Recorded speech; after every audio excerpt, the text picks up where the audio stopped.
Welcome back, NicknLex here. Thank you so much for joining me to another episode of Music with Nick. Today we got some more jazz lined up. This video is sponsored by RG. Thank you so much. I wanted to thank you. This is titled simply 70's and 80's jazz, and we're gonna do some Chick Corea. We're gonna do The Brain. This is from the album Sundance. This is 1972. Then we're gonna do some Steve Grossman, and the song is called, I hope I'm pronouncing this correctly, Harissa. This is from Some Shapes to Come, 1973. And then we're gonna do Jessica Jennifer Williams, The Weapon of Truth, and this is from the Orgonomic Music 1981. And we're gonna pull this from YouTube. Also, RG was kind enough to include the musicians here. So we have on the first track by Chick Corea, we have Chick Corea. On the piano, Benny Maupin on the tenor sax, Dave Holland on bass, and Woody Shaw on the it says TR. I don't know what that means, what that stands for, but Jacques de Jonette on the drums. So yeah, I don't know what TR stands for. Maybe I don't know. Then going over to Steve Grossman, we have of course Grossman on the soprano sax, Jan Hammer on the keyboards. Then on the bass we have Gene Perla, and then on the drums Don Alias, and then by the track by J.J. Williams, Jessica Jennifer Williams is the piano. Eddie Henderson again on TR. If you can let me know what that means, I'll be eternally grateful for that. Then Jim Grantham on the tenor sax, Richard Saunders on bass, and Dave Tucker on drums. There we go. So again, thanks again so much for sponsoring this video, RG, and just like for providing so much jazz to the channel. I'm very grateful that you're like among like the few, that request jazz, because I know, I mean, not everybody listens to jazz. I totally get it. I, for one, I'm a jazz freak. Maybe not this jazz. I'm not so familiar with this jazz, but just jazz in general is my, my cup of tea. So let's, let's start it off with Mr. Corea and The Brain. Here we go.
So the theme is that, that what we just heard, there's a lot of tension, that da-da-dun, da-da-dun, da-da-dun.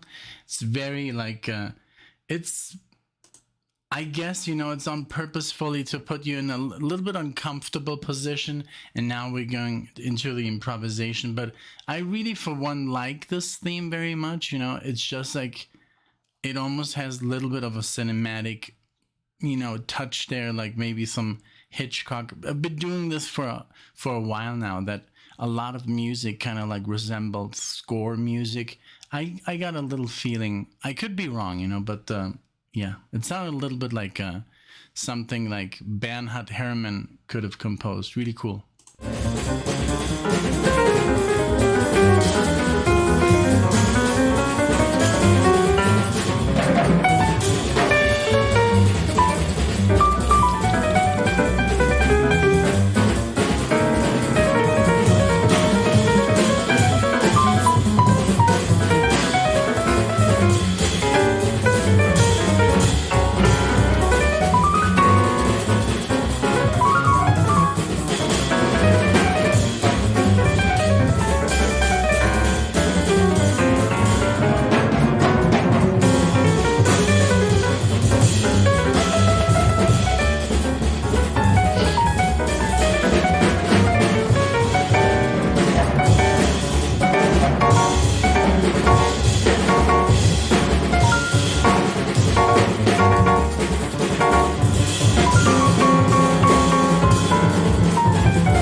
So it's very free, of course. Like, this is not everybody's cup, of tea, but I mean, just focus on the bass, the boom, boom, boom, boom, boom, boom, boom, boom, boom, boom, boom, boom, the bass walk.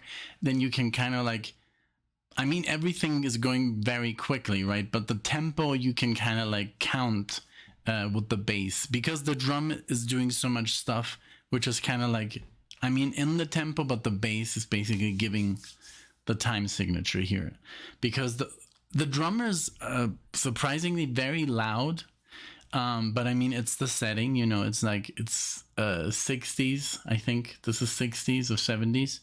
It's obviously like jazz fusion. It's very freely, like, it's, the improvisation is just very very free. Like, there's no boundaries here, there's no rules, and very cool. I love it, but just like, if you want to focus on the bass a little bit, and the drums, just like for optimal, I don't know, you do whatever you want. This is my experience, I guess. But yeah, no, Chick here is like amazing improvisation, just very crazy, very there's a lot of tension like in the playing here. Really cool. And also release, of course, always. But yeah, the only thing that I'm not used to is that the drums are very loud. They're very loud. But I mean, that's just, what the drummer wanted to do,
Jesus.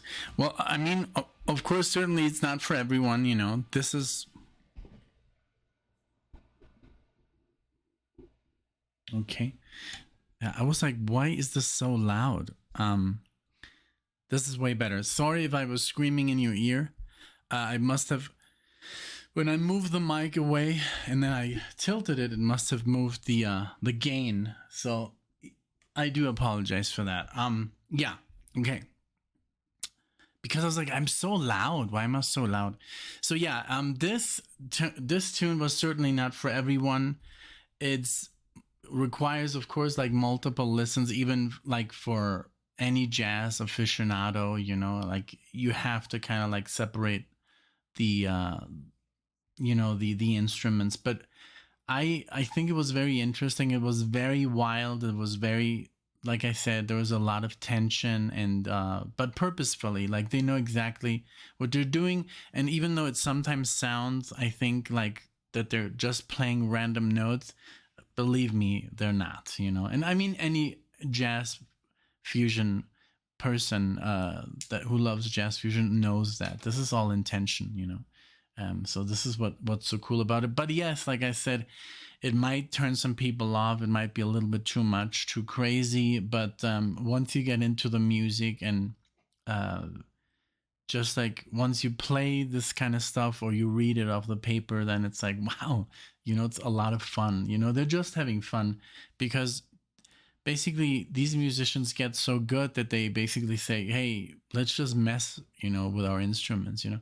And I loved when the sax player came in, they were already at such a speed that he could only play, I mean, he could also play slower notes, but he was basically just playing 16th notes. And I mean, there was some stops, you know, but it was really cool. I do like this.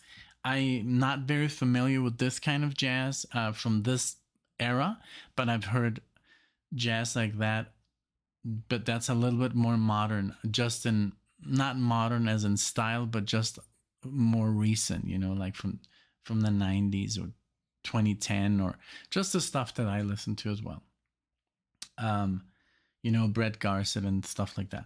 Okay, Steve Grossman is next with Harissa. I think that's correct. Haresah. But yeah, here we go with Steve. And keep enjoying this.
That's insane how this guy plays.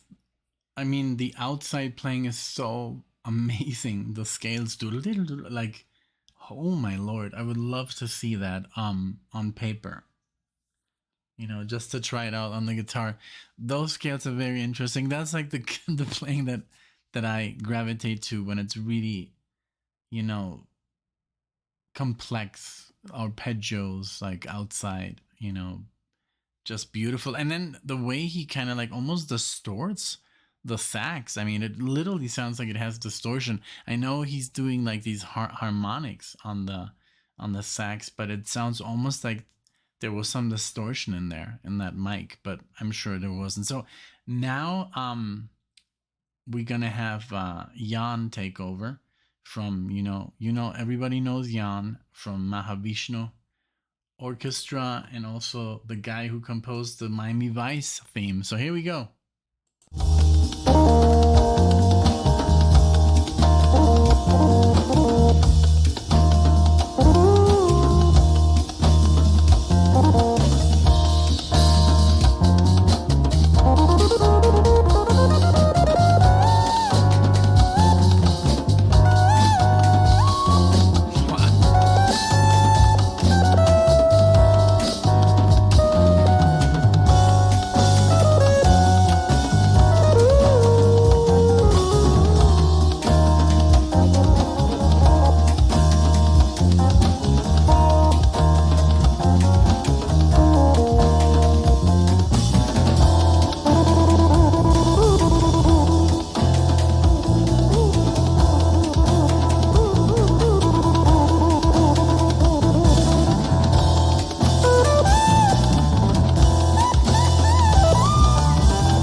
Very cool, man. I love the theme.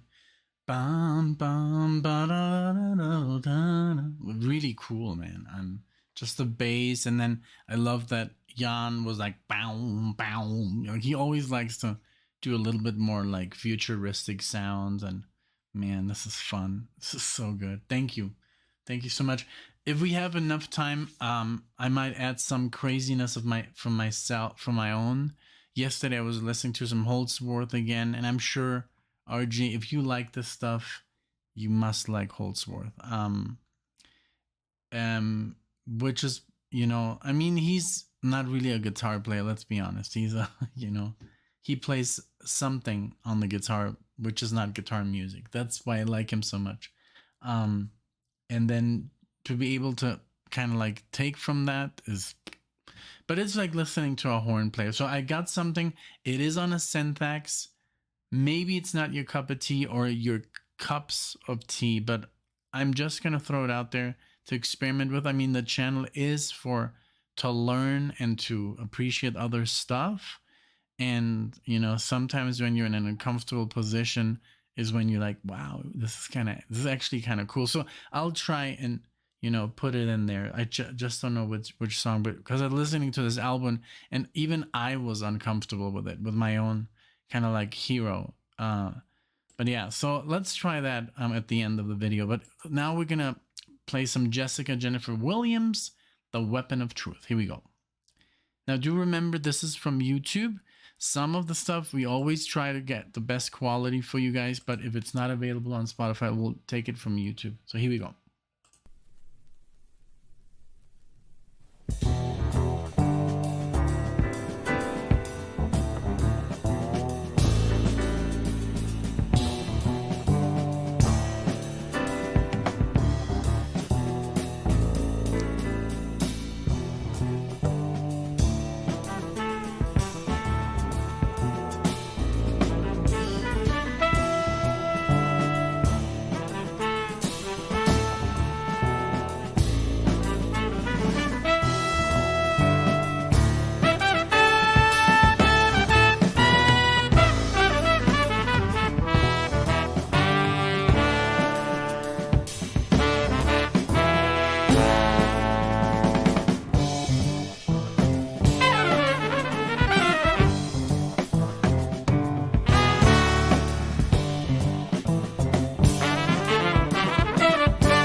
Okay, so I know what the TR stands for, of course, trumpet.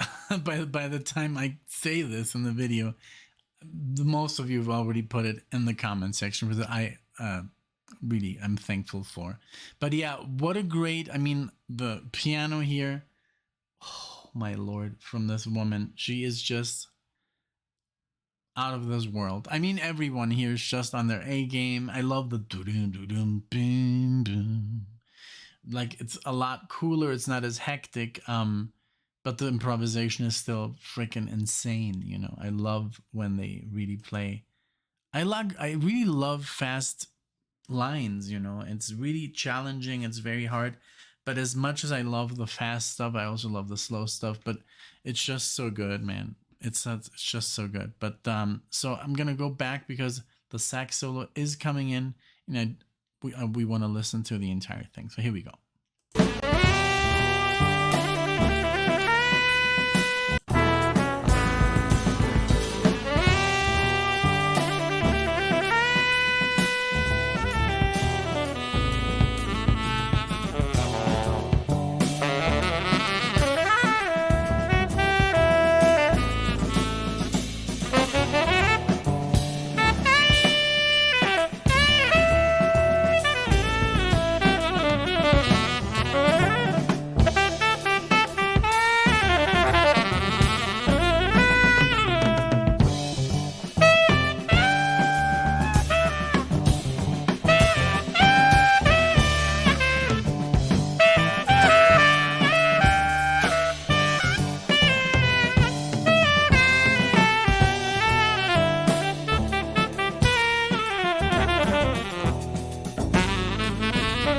I love how they changed key and he didn't even mind, you know? So it's like he noticed, but he's like, I don't care. I'm in this key right now, and that's where I am. It's cool.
All right, that's it. That was a fantastic tune. I loved it. The Weapon of Truth. Just the improvisation here by everyone. Trumpet, the piano first. I mean, those scales. It almost seemed like she was just doing it to, I don't know, you know. I mean, it's such the technical command over the instrument that basically it becomes almost like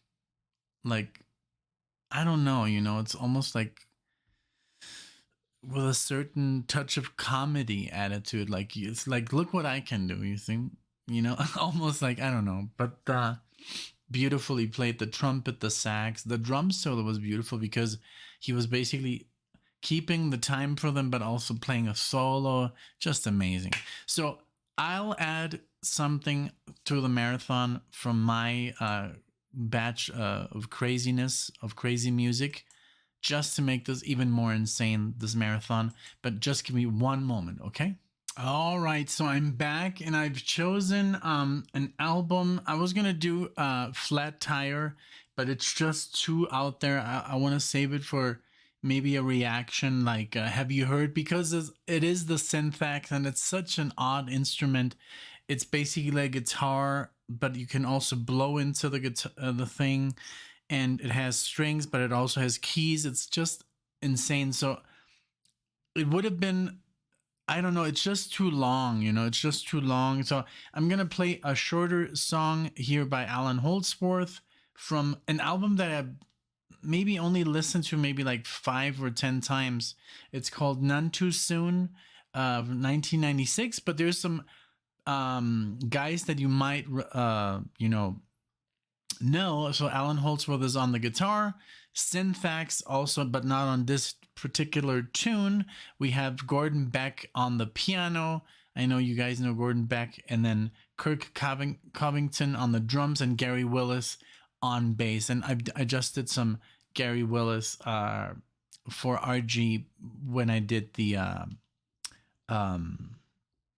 Scott Henderson marathon. So enjoy. This is called San Marcos, and enjoy. It's a good tune.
Okay, I had the microphone off because I opened up a soda.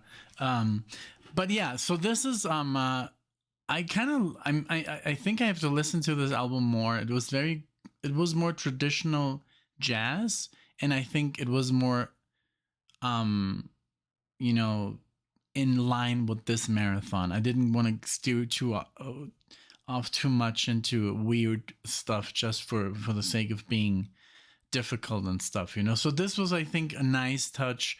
A little bit of Alan Holdsworth. I mean, on the guitar, you can hear the lines that he plays. The phrasing is obviously not very guitar like centered. It's more like, you know, almost like a sax or a trumpet player, you know.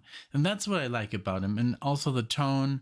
I bought this amazing pedal, like this 90's pedal from Yamaha, and I can pretty much now I have this tone now, and since he only plays legato, and I only play legato for the last couple of years, it's pretty cool that I can achieve this tone, and it's insane. I'll show you guys soon in a video, but yeah, this was great. Thank you so much, RG, for you know, bringing in the jazz, you know, for sponsoring this video. I hope it just gets more popular. I hope more jazz guys subscribe to the channel. There's a lot of people, you know, that leave the channel because there's too much elevator music on the channel and too much, like, you know, too much I don't know, hits. And I'm like, I mean, I get like stuff like I'm a rocker, and I'm like, you know, I mean, I think a real rocker, you know, would appreciate any sort of music. I mean, you know, I don't know. That's just how I think. But it's, you know, it is what it is. You know, you can't please everyone, but we do our best to, you know, cover a lot of genres of music, you know, rock, prog rock, jazz, you know, classical music, and also, like, you know, the people that just want to hear you, you know, see you react to like the most famous stuff, you know, like Stairway to Heaven and overplayed stuff, you know. So but this was great. Thank you so much, RG. Thanks everyone for watching. You know, I mean, these get very long and then I make them even longer, but you know, it's just I want to, you know, show some gratitude because I do appreciate all the help. RG is literally the one that always requests a marathon every time I open them up, and I just, as a thank you, as a thank you, I do like to add a little bit of, you know, extra. So thank you so much again, everyone for watching, and I hope you have a wonderful day, and we'll see each other in the next one.